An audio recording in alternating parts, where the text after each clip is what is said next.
¿Alguna vez te has preguntado cómo nacieron el cielo, la tierra y todo lo que en ellos habita según las antiguas creencias? Hoy te sumergirás en el misterioso origen del mundo según la religión Yoruba, donde dioses poderosos y fuerzas primigenias dan forma a la existencia misma. En los próximos minutos, revelaremos secretos milenarios y descubrirás por qué incluso los dioses pueden equivocarse y cómo sus errores han forjado civilizaciones enteras.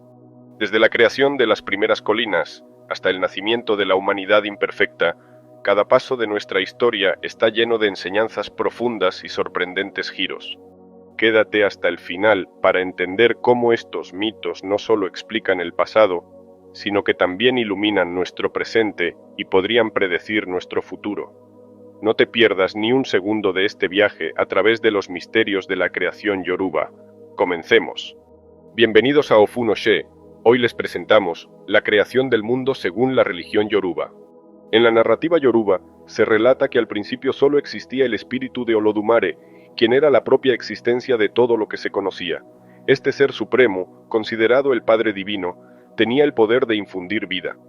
Con el paso del tiempo, Olodumare evolucionó y se manifestó como un cuerpo celeste en el universo, conocido como Olorun, su segunda manifestación, tras muchas generaciones. Olodumare creó a su primer descendiente, el dios Olofin, una deidad poderosa y ancestral, progenitor de las civilizaciones africanas. Olofin poseía la capacidad única de mantener una conexión directa con la Tierra y todo lo existente en el cosmos. Durante milenios, el mundo estuvo habitado únicamente por los orishas, espíritus sagrados y dioses ancestrales junto con sus descendientes. Según las creencias Yoruba, en los albores del tiempo, cuando la vida comenzaba, todo estaba bajo el dominio de Olorun, el dios de los cielos, y Olokun, el dios del océano. Estos dos poderosos entes gobernaban dos reinos distintos y opuestos, el cielo arriba y el reino acuático abajo. Aunque el reino de Olorun estaba más poblado que el reino submarino, esto llevaba a que, generación tras generación, los dioses tuvieran pequeños enfrentamientos por el poder. Sin embargo, tanto Olorun como Olokun, el gobernante de las profundidades, deseaban el bienestar de todos los orishas, ya residieran en el mar o en los cielos. Por esta razón, optaron por preservar el orden y la paz en el mundo durante milenios. Según la leyenda, un día, uno de los dioses fue inspirado por una idea que capturó completamente su imaginación. Este pensamiento despertó en él un ardiente deseo de creación total. Movido por el anhelo de engendrar nuevos seres y dar vida nueva al universo, esa misma noche decidió visitar a Olorun para proponerle un plan extraordinario.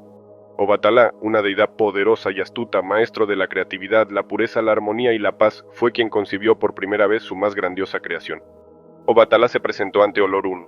Después de una extensa conversación, su voz se tornó más firme y profunda, y así le propuso crear una tierra habitada por seres distintos a los dioses, pero semejantes a ellos, sin divinidad. Estos seres serán a nuestra semejanza, pero no poseerán divinidad, dijo Obatalá. El dios del cielo aceptó su petición, considerándola una maravillosa idea, y se mostró ansioso por ver la creación. Desde ese momento, Olorun se encargó de comunicar a todos los dioses los nuevos planes de los orishas, tanto en los cielos como en las aguas, anunciando la gran obra de Obatalá. Lleno de un intenso deseo por desplegar su imaginación, Obatalá fue a visitar al dios de las profecías, quien era el hijo mayor de Olorun, para pedirle consejo y solicitar varios objetos que serían útiles en su misión. Enumeró: para mi gran travesía necesitaré una larga cadena de oro, una gran concha de caracol llena de arena, una gallina blanca, un gato negro y una hermosa semilla de palmera. Hagamos una pausa rápida. Me encantaría saber qué piensan hasta ahora.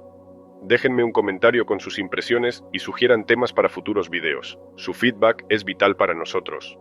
Y si aún no lo han hecho, suscríbanse. Así no se pierden de nada. Ahora, sigamos desvelando los misterios de los orishas. Continuamos. Obatalá, sumamente emocionado por la creación que estaba a punto de emprender, solicitó la ayuda de los orishas. Ellos te darán respuesta, aseguró Orunmila. Sin demora, las deidades acudieron a su llamado, y así comenzaron a colaborar en la monumental tarea. Los orishas entregaron su oro más brillante al dios de la armonía para que forjara una larga cadena. Orunmila, por su parte, le proporcionó el resto de los objetos necesarios y le entregó una gran bolsa para llevar todas las herramientas. No pasó mucho tiempo antes de que el valiente dios creara una poderosa cadena de oro. Ya preparado para su partida, Obatalá ató la resplandeciente cadena a una nube, se colgó la bolsa al hombro y comenzó a descender lentamente del cielo. Mientras bajaba, su mirada se fijó hacia el principio del reino marino. Pronto se dio cuenta de que estaba a punto de llegar al final de la cadena, pero se percató de que aún le quedaba una gran distancia hasta su destino final. Antes de saltar, Orunmila instruyó a Obatalá que vertiera la arena de la concha, y seguidamente dejara suelta a la gallina. Actuando con rapidez, Obatalá tomó la pesada bolsa, sacó la gigantesca concha y vació toda la arena que contenía, formando una montaña imponente. Luego, soltó a la gallina blanca sobre el montículo. Instintivamente, la gallina comenzó a escarbar y a dispersar la arena, moviéndose de un lugar a otro, esparciendo la tierra a voluntad con sus largas patas. Sus acciones formaron grandes montones que gradualmente se transformaron en cientos de colinas y valles. Obatalá observó emocionado la transformación, y al saltar a una de las tantas colinas, decidió llamarla Ife, en honor a ser la primera que pisó. El dios se encontraba extremadamente feliz con su creación y comenzó a mirar todo a su alrededor, lo nuevo que yacía a sus pies. Se dio cuenta de que la tierra se extendía más allá de lo que sus ojos podían alcanzar. El paisaje era tan vasto que no logró explorarlo en su totalidad, pero, aún así, quedó fascinado con la tierra. Más tarde, buscó el lugar idóneo para sembrar la semilla. En cuanto encontró el sitio que consideró adecuado, Obatalá hizo un pequeño agujero y plantó la semilla que guardaba en su bolso. Para su sorpresa, la planta creció instantáneamente. En un abrir y cerrar de ojos, ya había doblado en tamaño al dios, dejándolo asombrado. Motivado por este milagro, decidió sembrar muchas más semillas. Así, semillas tras semillas cayeron al suelo y germinaron con la misma rapidez, extendiéndose por toda la tierra. Obatalá estaba encantado con su obra. Recorría cada colina, cada montaña, cada valle, cada rincón con fascinación, lo que le hizo decidir no volver al cielo. Así, se estableció en la tierra junto a su gato negro, eligiendo la colina de Ife como su lugar favorito. Los meses pasaron y el dios llegó a conocer cada recoveco de su nueva creación, realizando un recorrido diario, descubriendo y disfrutando del paisaje. Sin embargo, con el tiempo, Obatalá comenzó a perder la fascinación inicial por el nuevo paraje del mundo y empezó a aburrirse de ver lo mismo todos los días. En sus paseos, Obatalá comenzó a concebir su máxima creación en la tierra. Con gran vigor, excavó entre las montañas hasta encontrar arcilla para moldear a los nuevos seres y así disfrutar de su compañía. Creó a hombres y mujeres dotados de entendimiento y de gran belleza, muy semejantes a él y a los dioses. Encantado nuevamente con el trabajo realizado, Obatalá no paró ni descansó por la emoción que le provocaba su creación. Tras horas de esculpir el barro, su cuerpo se agotó y decidió tomar un descanso. Apoyado contra una palmera, extrajo vino de palma y comenzó a beberlo desmesuradamente hasta relajarse completamente. Bebió tanto que ya no podía siquiera mantenerse en pie, pero aún así, decidió continuar trabajando en las figuras de barro, totalmente ebrio. Con manos torpes por el efecto del vino, Obatalá modeló figuras llenas de imperfecciones, muy incompletas, y algunas incluso deformes, sin tener plena conciencia de lo que hacía. Tomó sus esculturas imperfectas y llamó a Olorún. Con la insistencia de Obatalá, el orisha Olorún aceptó y sopló el aliento de vida en las creaciones, dando vida a los seres humanos. Confió plenamente en la labor del dios creador. Después de presenciar a los nuevos habitantes cobrando vida, un Obatalá exhausto y aún ebrio se retiró a descansar. Tras una larga noche, el dios despertó sin recordar nada de lo ocurrido, y preso del pánico, corrió hacia la colina para ver sus creaciones.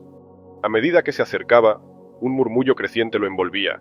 Al llegar lo que vio lo dejó atónito. Era su gran error.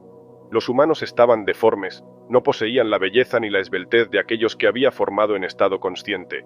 Lleno de culpa, Obatalá se lamentó por su grave equivocación. No podía soportar ver su creación tan imperfecta, una que él mismo había dañado. Para remediar su error, prometió nunca más tocar el vino y además se nombró el eterno protector de los deformes, convirtiéndose en su señor y guía perpetuo. Bajo el mando de Obatalá, aquellos seres imperfectos encontrarían consuelo y protección. Con el paso del tiempo, la población comenzó a establecerse en el monte Ife. Los habitantes empezaron a construir chozas, buscar alimento y vestirse adecuadamente. Poco a poco, la vida en Ife floreció. y se transformó en una gran ciudad. Esta próspera comunidad no solo prosperó gracias a sus propios esfuerzos, sino que también contó con el apoyo y la guía de todos los orishas del cielo, la tierra y el mar. Bajo la protección de Obatalá, el eterno protector de los deformes y el resto de los orishas, Ifé se convirtió en un símbolo de resiliencia y adaptación. La ciudad se erigió como un centro de aprendizaje y cultura donde los seres humanos y los orishas coexistían armoniosamente, compartiendo sabidurías y celebrando la diversidad de la vida que Obatalá había creado, a pesar de sus imperfecciones iniciales. La historia de Ifé se convirtió en una lección de redención y compasión, mostrando cómo, incluso desde los errores, pueden surgir grandes enseñanzas y comunidades fuertes. Ifé demostraba que la imperfección no es un impedimento para la grandeza, sino una oportunidad para demostrar la verdadera fortaleza del espíritu. Hemos llegado al final de nuestro viaje por la creación del mundo según la religión Yoruba, donde vimos cómo la imperfección, la redención y la guía espiritual moldearon la próspera ciudad de Ifé. Si te ha inspirado esta historia de creación y transformación, te invitamos a ser parte de nuestra comunidad. No olvides suscribirte a nuestro canal para no perderte más relatos como este, y comparte este video con amigos y familiares que también puedan disfrutar y aprender de estas historias profundas y significativas. Además, si deseas conectar aún más y ser parte de nuestra creciente comunidad, encuentra en la descripción del video un enlace que te llevará a nuestro canal de Telegram. Únete a nosotros para seguir explorando las ricas tradiciones y enseñanzas de la religión Yoruba. Gracias por acompañarnos hoy y esperamos verte en el próximo video. Hasta la próxima. Iboru, Iboya, Ibochiche.